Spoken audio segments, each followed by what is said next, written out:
très heureux de vous rencontrer, Guillaume Mottier. C'est le pitch, c'est-à-dire que nous demandons à tous les patrons qui viennent ici, et tous les dirigeants, de nous dire qui ils sont, ce qu'ils font, que faites-vous au sein de Meilleur Taux. Et racontez-nous un peu l'actualité, le quotidien de Meilleur Taux. Bonjour à tous, donc je m'appelle Guillaume Mottier, je suis le patron de Meilleur Taux depuis 2 ans. C'est une entreprise que j'ai rejointe il y a 5 ans. Notre mission, ce qu'on fait, ça tient en 3 mots: informer, comparer, accompagner nos clients.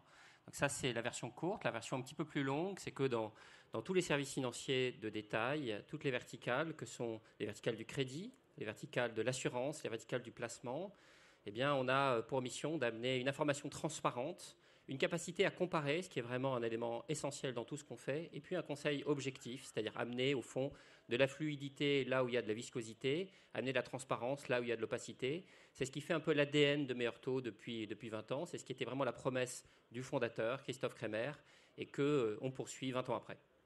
Meilleur Taux existe depuis 20 ans, elle a débuté comme une start-up. Alors à partir de quel moment elle n'a plus été une start-up ?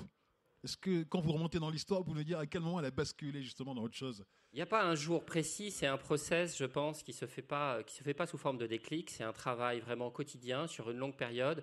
Si je prends par exemple les 10 dernières années, Meilleur Taux est une entreprise qui a, on peut dire, doublé de taille. Si je prends juste le chiffre d'affaires, par exemple, qui a doublé de taille entre 2010 et 2015, qui a à nouveau doublé de taille entre 2015 et 2019, qui a encore doublé de taille entre 2019 et 2022, et puis qu'on veut à nouveau doubler entre 2022 et disons 2025, 2026. Donc on voit bien que c'est des processus qui ne fonctionnent pas sous forme de un jour avant, un jour après, mais qui nécessitent un travail vraiment quotidien d'ensemble des équipes. Et tout le processus que j'expliquais il y a un instant, c'est-à-dire la réplication de la promesse de départ dans toutes les verticales, dans évidemment le crédit, qui est notre métier de départ, celui pour lequel on est encore le plus identifié, mais aussi l'assurance, le placement, et puis c'est plus récent, les dépenses du quotidien, l'énergie par exemple. Eh bien, ce sont des projets qui ont été menés sur plusieurs années. Je pense que dans toute la vie des entreprises, il ne faut pas s'imaginer que c'est un peu comme le loto, il y a le jour où on gagne. Ça ne marche pas comme ça. C'est vraiment un travail où il faut être opiniâtre, où toutes les équipes doivent être opiniâtres sur évidemment plusieurs années. On s'en rend compte, vous connaissez une forte accélération. Vous êtes engagé en début d'année à effectuer 500 recrutements. Où est-ce que vous en êtes dans ces recrutements ?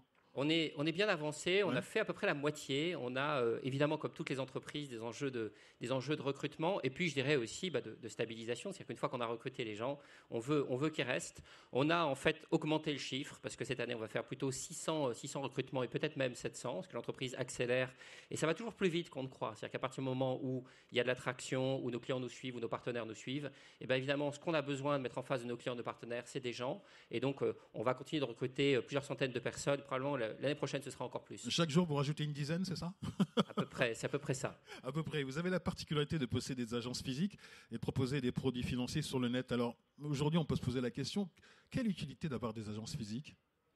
Alors, évidemment, je pense que c'est un sujet sur lequel il faut éviter d'avoir des idées préconçues. Nous sommes une boîte du web, nous sommes une boîte de la tech, j'y reviendrai, et ça reste évidemment l'élément essentiel de notre ADN. Après, il faut écouter ses clients. Quand on fait du crédit immobilier, notre métier d'origine, le client, il a besoin à un moment donné soit de parler à un conseiller et de le voir, soit de savoir qu'il peut le faire. Parce que nos agences ont aussi un peu cette mission de réassurance et simplement d'être visible et de donner un côté incarné à la marque. Et donc le client, une partie des clients, évidemment sont très autonomes et peuvent fonctionner sur le web à distance de façon autonome. Une partie des clients ont besoin d'avoir à un moment donné un contact avec un conseiller physique. Et nous, on est une entreprise qui se veut universelle, on me pose souvent la question, quelle est votre cible ? Notre cible, c'est le métro à l'heure de pointe, c'est tout le monde. Nous avons des millions de clients. Pour parler à ces millions de clients, il faut être capable d'offrir un modèle qui ne soit pas un modèle unique, qui soit un modèle qui soit adapté aux jeunes, aux moins jeunes, et puis aux gens qui, et c'est le cas par exemple dans le placement, ont des projets patrimoniaux. Dans les projets patrimoniaux, il peut y avoir pour le coup des moments un petit peu clés de la vie patrimoniale, le moment où vous vendez votre société, le moment où vous vendez votre résidence principale, eh bien à ce moment-là, quand vous avez 500 000, 1 million d'euros à placer, vous avez envie de voir un conseiller. Donc nous avons un modèle qui répond à ce besoin. Vous êtes une marketplace de produits financiers. Quelle est la promesse de Meilleur Taux ? Comment vous l'affichez ? Qu'est-ce que vous dites à ce propos de cette promesse ?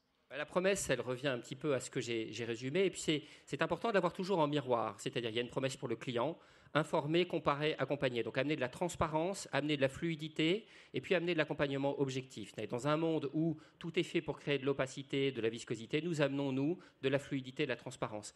Et puis, il y a aussi une promesse pour nos partenaires, parce que nous avons un rôle vis-à-vis des banques, des compagnies d'assurance à qui nous amenons des clients. Et là, l'idée, c'est d'avoir ce rôle d'apport d'affaires de façon efficace parce que nous amenons exactement, j'allais dire, le client dont rêve la compagnie d'assurance, dont rêve la banque. Nous avons cette logique de ciblage qui nous permet, vis-à-vis de nos partenaires, d'être efficaces et de jouer ce rôle peut-être plus efficacement que d'autres canaux d'acquisition, notamment, par exemple, l'achat de mots-clés. Vous avez rejoint Meilleur Taux il y a 5 ans, vous la dirigez depuis 2 ans. Qu'est-ce que vous observez comme tendance chez vos clients à l'aune de la crise en Ukraine et de la pandémie sanitaire ? Alors, je pense qu'évidemment, le maître mot, en dehors même de tout contexte de crise, c'est toujours de s'adapter. Moi, je dirais le Covid.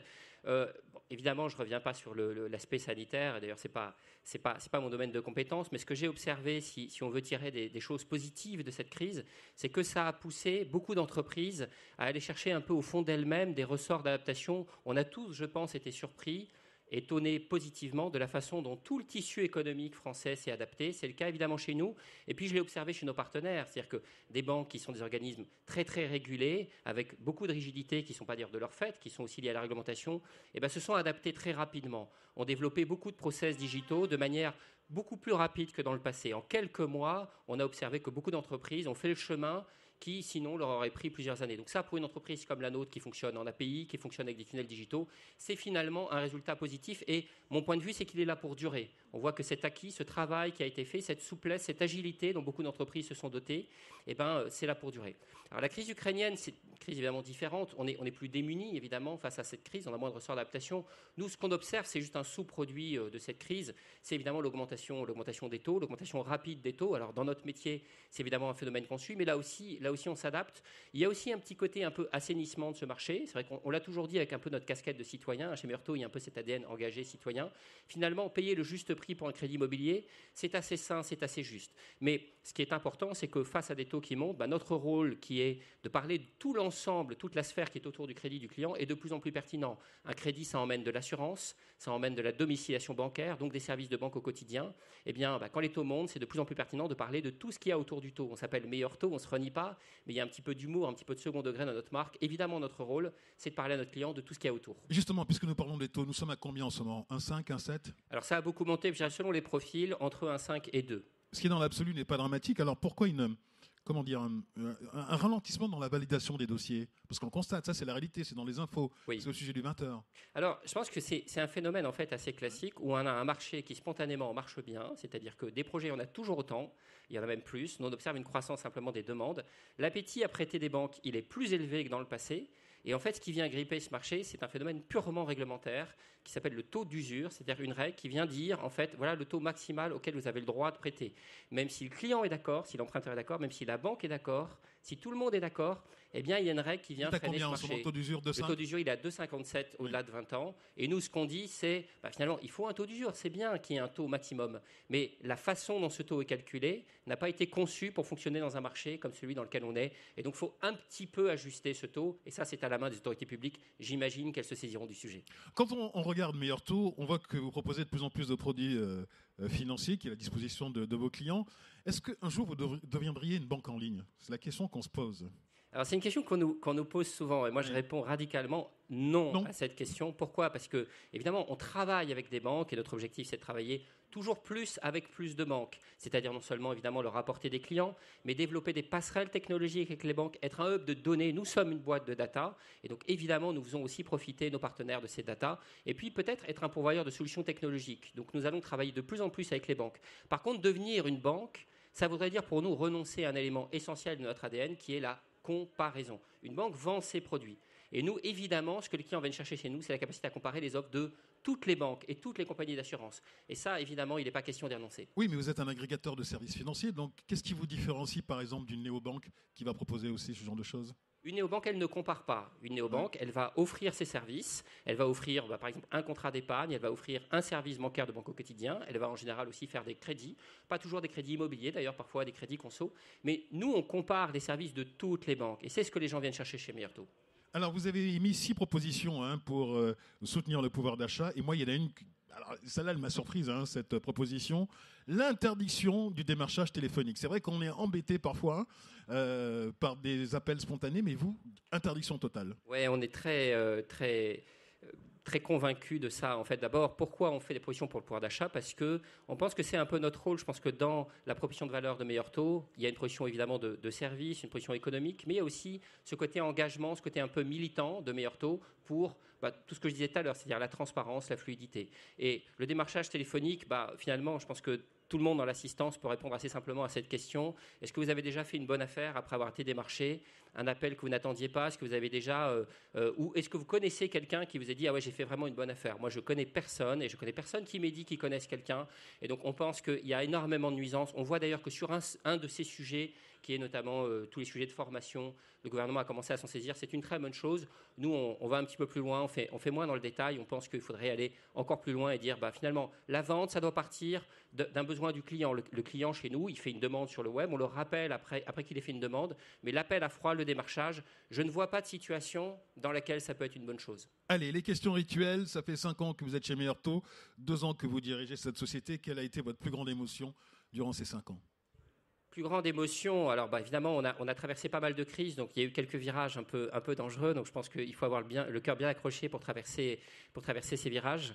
On a, je dirais, des émotions récurrentes et des joies récurrentes. Moi, je dirais, quand un client, et ça arrive assez régulièrement, met sur une plateforme d'avis, Trustpilot ou une autre, un message disant « Grâce à vous, j'ai réalisé mon projet, je l'ai fait dans les meilleures conditions. Je ne partais pas gagnant parce que peut-être j'avais un antécédent de santé ou j'étais assez âgé. Je ne m'attendais pas à pouvoir réaliser mon projet. Grâce à vous, je l'ai fait. » Ça me procure une émotion positive. Ça, c'est l'émotion. Et quelle est la plus grande joie alors Voilà, la plus grande joie, je dirais, c'est ça. C'est rendre service à nos clients et faire en sorte que tous les jours, nous ayons des clients qui viennent nous voir et qui disent « Sans vous, j'y serais pas arrivé. Grâce à vous, j'y suis arrivé. » La plus grande difficulté que vous avez réussi à surmonter avec vos équipes? Le plus grand défi?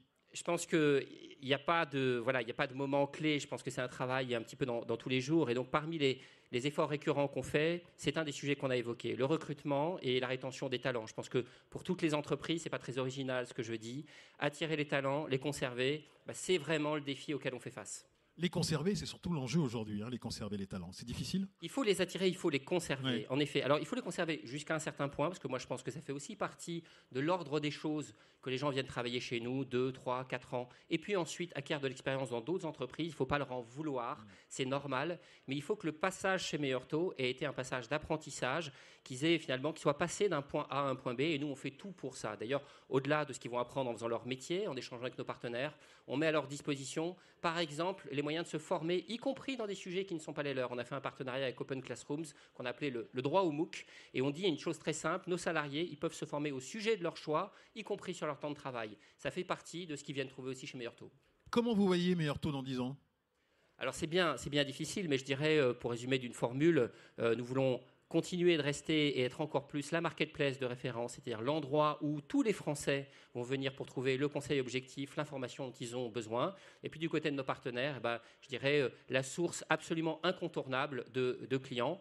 Bien sûr, il y a un sujet qui probablement se sera produit dans les 10 ans qui viennent, qui est l'international. Nous sommes une boîte encore française, mais c'est un sujet qu'on va probablement pas tarder à ouvrir. Peut-être un mot là-dessus? C'est un secret de défense ou vous pouvez nous dire un mot sur l'international? C'est un secret défense. Allez, non! Allez, si, non, il vous reste 1 minute. Comme tout secret, ça a vocation à ne pas le rester longtemps, donc patientez encore un petit peu. Et puis il y aura d'autres projets qu'on va annoncer très bientôt, mais là aussi, un petit peu de patience. Bon, un peu de patience. C'était un véritable plaisir de dialoguer avec vous. Merci Guillaume Mottier. Merci beaucoup Sylvain Henry.